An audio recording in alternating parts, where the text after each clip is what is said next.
नमस्कार दोस्तों। मैं हूं एडवोकेट जीएस पगवा। स्वागत है आपका मेरे चैनल पे। दोस्तों, पहले तो आपका बहुत बहुत शुक्रिया, आप मेरे इन्फॉर्मेटिव वीडियोस देख रहे हैं, उसको प्यार दे रहे हैं, सब्सक्राइब कर रहे हैं। वो एक मोटिवेशन होता है मेरे लिए फर्दर वीडियोस बनाने का, और वही एक रीजन है कि मैं इसको कॉन्स्टेंटली बना रहा हूँ। दोस्तों, आज हम इस वीडियो में बात करेंगे कि कौन सी एक स्टेज है जब डिवोर्स लेना चाहिए। दोस्तों, कई बार डिवोर्स लेना अच्छी चीज है, कई बार डिवोर्स लेना से बहुत बड़ी प्रॉब्लम भी खड़ी हो जाती है। So it's very necessary to understand that whether if there is a matrimonial dispute, अगर एक पत्नी और पति की लड़ाई हो रही है, बच्चे हैं या नहीं है, क्या वो सही स्टेज है डिवोर्स लेने का कि नहीं है, क्या उस रिश्ते को टाइम देना चाहिए। दोस्तों, इस चीज को मैं आपको एक क्लाइंट के केस के बारे में बताऊंगा। एक एग्जाम्पल है दोस्तों, उसको एज एन एग्जाम्पल लिखिएगा, लेकिन वो रियल क्लाइंट केस है। दोस्तों, मेरे पास एक क्लाइंट आई थी, वो एक पति पीड़ित थी। उसके दो बच्चे थे, दो लड़कियां थी, 6 साल की और 8 साल की। दोस्तों, उस जब वो मेरे पास आई थी तो सबसे बड़ी प्रॉब्लम उसके पास ये थी, कहती थी सर मेरी दो लड़कियां हैं और मेरे घर वाले और मेरे सास ससुर रोज मुझे ताना मारते हैं कि तुम एक लड़का नहीं दे सके मुझे। और वो एक हाउस वाइफ थी, उसकी कोई सोर्स ऑफ इनकम नहीं थी। कहती है सर मैं टोटली डिपेंडेंट हूँ अपने हस्बैंड पे, और वो मुझे ना पैसे देता है ना प्रॉपरली रखता है, और मैं बहुत परेशान हूँ। मैं मेरा ये पोजीशन है कि मैं रह भी नहीं पा रही हूँ, सह भी नहीं पा रही हूँ। हम अक्सर इन सिचुएशंस को कहते हैं कि रहा भी ना जाए और सहा भी ना जाए। इन केसेस को हम ऐसे टैग कर देते हैं अपने कई बार ऑफिस में। उस केसेस में बहुत मुश्किल होता है कि क्या हम क्लाइंट को बोले डिवोर्स के लिए जाए, क्योंकि जो उसके साथ बीत रही होती है उस हिसाब से तो हमारे अंदर से आवाज आ जाती है कि उसको बोले डिवोर्स लो और फ्री हो जाओ। लेकिन सबसे बड़ी प्रॉब्लम दोस्तों ये होती है खर्चा, पैसे, कि उन बच्चों को पालना, अपने आप की मेंटेन करना, वो कैसे होगा। वो इतना आसान नहीं होता है दोस्तों। अब और मोर पर्टिकुलरली जब आप एक हाउसवाइफ हो, आपने कभी काम नहीं किया और आपके बच्चे हैं, आप तो कंप्लीटली डिपेंड हो जाते हो अपने हस्बैंड पे। और हस्बैंड ही आपको अगर ऐसे टॉर्चर करेगा और आपसे रहा भी नहीं चाह रहा, तो आप करोगे क्या। दोस्तों, उस लेडी को जब वो मेरे पास आई थी, उसने मुझे कहा सर देखा जाएगा जो होगा, लेकिन आप हमें डिवोर्स दिलाओ। मैं एक नर्क में जी रही हूँ, मेरे बच्चों को बुखार हुआ पड़ा है, और एज अ फादर वो दवाई भी दे के राजी नहीं है उसको। ऐसी बातें सुन के दोस्तों हमारे को भी बड़ा बुरा लगता है कि यार क्या क्या हो रहा है। दोस्तों, उस टाइम मैंने उसको ये कहा था कि आप डिवोर्स के लिए मत जाओ, क्योंकि अगर आप डिवोर्स के लिए जाओगे तो अभी तो चलो, जो आपको जिस तरीके से भी वो मेंटेन कर रहा है, जैसे ही आप डिवोर्स फाइल करोगे और एक मेंटेनेंस एप्लीकेशन फाइल करोगे, तो कोर्ट से मेंटेनेंस मिलते हुए टाइम लगता है दोस्तों। प्रैक्टिकली बात की जाए, अगर आपको कोई कहता है आइए जी हम फाइल करते हैं, आपको 10 दिन में मेंटेनेंस मिल जाएगी, खर्चा मिलना स्टार्ट हो जाएगा कोर्ट से, दोस्तों ऐसे नहीं होता है। कोर्ट का एक प्रोसीजर है, कोर्ट टाइम लेता है, कई बार 1 महीने में मिलता है, 2 महीने, 4 महीने, 6 महीने, साल भी लग सकता है।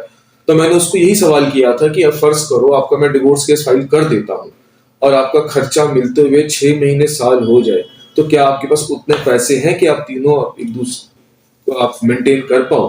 तो उसने कहा था नहीं सर मेरे पास कोई पैसे नहीं है, मेरे पास तो इतने भी पैसे नहीं है कि मैं आपको दे सकूं। अगर आप वैसे कर सकते हो तो कर लीजिए। वो तो कह रहा हमारे लिए कोई प्रॉब्लम नहीं थी, हमने कहा तो उसके लिए कोई प्रॉब्लम नहीं है।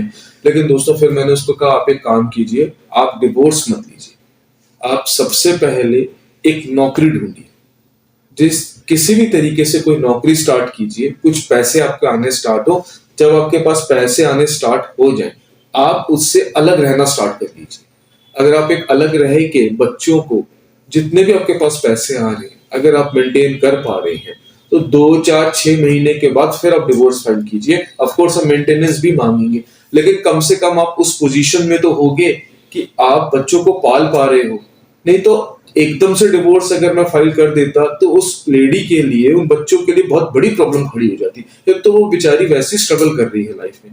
दोस्तों, उसने मेरी बात मानी, उसने एक ब्लाइंड स्कूल में एज ए केयर टेकर उसको एक जॉब मिल गई। उसने वहां पे जॉब स्टार्ट की। जॉब स्टार्ट करते ही दोस्तों उसको 10-12 हजार रुपए स्टार्टिंग में मिलते थे।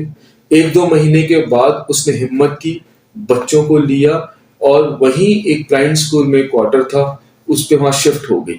वहां पे उसको उसने बच्चों को रखा, वहीं से उन्होंने सपोर्ट करके पढ़ाई स्टार्ट की और वो वहां पे रही। दोस्तों, 3-4 साल हो गए हैं वो लेडी अपने बच्चों के साथ उस स्कूल में रह रही है, बच्चों को वो केयर टेकिंग करती है, बच्चियां उसकी पढ़ रही हैं। दोस्तों, द गुड पार्ट इज कि 4 साल के बाद उसका हस्बैंड रोज उसे कॉल कर रहा है कि मुझसे गलती हो गई, मुझे माफ कर दो, कोई बात नहीं, हमारी बच्चियां हैं तो कोई बात नहीं, मैं उनको रखने के लिए तैयार हूं, तुम वापस आ जाओ। अब सिचुएशन उल्टी हो गई है, अब वो कहती है मैं नहीं आऊंगी, मैं अकेले बहुत खुश हूं। अब वो हस्बैंड उसके पास रोज जाता है मिलने के लिए और रोज उसको कहता है कि आओ वापस आ जाओ, आओ इकट्ठे रहते हैं। दोस्तों, उसने अब हस्बैंड को धीरे धीरे समझ आ रही है नहीं, एक फैमिली के बिना भी गुजारा नहीं हो सकता है। अब वो उनको मेंटेनेंस भी दे रहा है, बिना बोले जाके दे के आता है और ये बोल के आया जब गुस्सा ठंडा होगा तब आ जाना, लेकिन कम से कम आके 1-2 दिन रहना तो स्टार्ट करो, मुझसे अकेले अब नहीं रहा जा रहा। दोस्तों, अब देखिए कैसे ही 4 साल में सिचुएशन चेंज होगी। यही अगर मैं उसको उस वक्त मोटिवेट कर देता, नहीं चलो डिवोर्स लेते हैं, वो डिवोर्स ले लेती, सोचिए उसके साथ क्या होता। देखिए, हर लड़ाई का हल डिवोर्स नहीं है। कई बार आप अलग रह के कुछ हिम्मत करके कुछ सोल्यूशन निकाल के 2-3 साल रहें तो आप डिवोर्स को ओवरकम कर सकते हैं। तो मेरा ये कहना है दोस्तों कि आपको थोड़ा सब्र भी रखना चाहिए, एकदम से डिवोर्स के लिए नहीं जाना चाहिए। अगर आप ऑल्टरनेटिव्स निकाल सकते हैं तो साल, 6 महीने, 2 साल इस तरीके से रह के देखिए। अगर सोल्यूशन नहीं निकलता फिर लीजिए। दोस्तों, मैंने उसको एकदम से डिवोर्स के लिए इसलिए नहीं कहा क्योंकि उसके पास बच्चे थे, एक 6 और एक 8 साल की बच्ची थी। दोस्तों, डिवोर्स मिल भी जाए लेकिन एक बच्चों पे बहुत असर पड़ता है। हमारी जो इंडियन सोसाइटी है उस पे अगर एक माँ या बाप पे डिवोर्सी का टैग लगा हो तो कहीं ना कहीं सोसाइटी उसको अच्छे तरीके से नहीं लेती है। ऑफ कोर्स सोसाइटी बदल चुकी है, लोगों की थिंकिंग बहुत वाइड हो चुकी है, लेकिन अगर अगर हम इन चीजों को बचा सकते हैं, इन रिश्तों को बचा सकते हैं या ऑल्टरनेटिव्स निकाल सकते हैं तो जरूर करना चाहिए दोस्तों। तो मेरा आपसे यही कहना है कि डिवोर्स अगर आप फाइल करने की सोच रहे हैं, आप एक बार दोबारा सोचिए कि करें कि ना करें। अगर ऑल्टरनेटिव है, अच्छी बात यह है कि लॉ में भी सेपरेशन का एक लॉ है कि आप डिवोर्स ना फाइल करके आप सेपरेशन की पिटीशन फाइल कर दीजिए और आप सेपरेट रहना स्टार्ट कर दीजिए। मैं तो दोस्तों ये कहता हूं कि सेपरेशन की पिटीशन भी मत फाइल करो, उसकी भी जरूरत नहीं है। आप पहले अपना मन बनाओ और अलग रहना स्टार्ट करो। ऑफ कोर्स हर एक की अपनी स्टोरी होती है, ये तो मैंने आपको एक स्टोरी या एक केस बताया। आपकी कोई भी स्टोरी है या आपके पास कुछ ऐसे फैक्ट्स हैं या आपकी लाइफ में कुछ ऐसा बीत रहा है जो इससे हटके है या कुछ मिलता जुलता है जो आप मुझसे डिस्कस करना चाहते हैं और मेरी राय चाहते हैं और मेरी हेल्प चाहते हैं, दोस्तों विदाउट एनी हेजिटेशन मुझे कॉल कीजिए, मेरे चैनल पे आके सब्सक्राइब कीजिए, ऐसी इंफॉर्मेटिव वीडियोस देखिए और आप मेरे ऑफिस आइए, मुझे कॉल कीजिए, मेरे से वीडियो कॉलिंग कीजिए, ऑडियो कॉलिंग कीजिए, कुछ भी कीजिए, मैं आपकी बिल्कुल मैक्सिमम हेल्प करने की कोशिश करूंगा। मेरी पहली मोटिव यही रहेगा कि घर बचे। अगर नहीं बच सकता तो ऑल्टरनेटिव्स निकले, ऑल्टरनेटिव्स नहीं निकलते फिर डिवोर्स के लिए जाइए। अगर ये सब कुछ हो जाता है फिर हम डिवोर्स के लिए जाएंगे, नहीं तो हम एकदम से डिवोर्स के लिए नहीं जाएंगे। मुझे कोई शौक नहीं है एज अ लॉयर कि आप मेरे पास आए हैं तो मैं आपके केसेस फाइल करूं, नहीं। मेरा शौक ये है कि आपका घर बचे। घर अगर नहीं बच रहा तो ऑल्टरनेटिव्स निकालिए, तो 6 महीने, साल, 2 साल का गैप दीजिए। अगर ऐसा कुछ नहीं हो रहा फिर तो मैं बैठा ही हूं, फिर डिवोर्स फाइल कर देंगे। कुछ ऐसे भी केसेस हैं कि हमने एक्सपेरिमेंट किए, ये फेल हो गए हैं, साल 2 साल बाद कहते हैं सर हमारी सिचुएशन बदल नहीं रही है, फिर मैं ही कहता हूँ चलो छोड़ो अब डिवोर्स ही फाइल करते हैं। अब कुछ अब तिलों में तेल नहीं है, चलो आओ फाइल करें, हम डिवोर्स फाइल कर देते हैं। लेकिन कम से कम आप अपने आप को और मैं अपने आप को ये आंसर तो दे पाऊंगा, if I see myself in the mirror, कि मैंने एफर्ट्स तो लगाई घर बचाने के, ऑल्टरनेटिव्स के। जब ये सब फेल हो गया है तब मैं डिवोर्स के लिए बोल रहा हूँ।